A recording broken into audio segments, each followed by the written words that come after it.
Lights out production is set up a machine at the end of the shift and then go home for the day.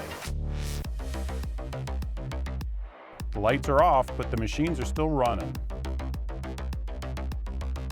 When you utilize a Cobot to run a job, you're only going to see it run for maybe 30 minutes to an hour with a single tray. Now with the Cobot Feeder, you can truly see lights out production because you're able to cycle through 17 trays and achieve that overnight productivity.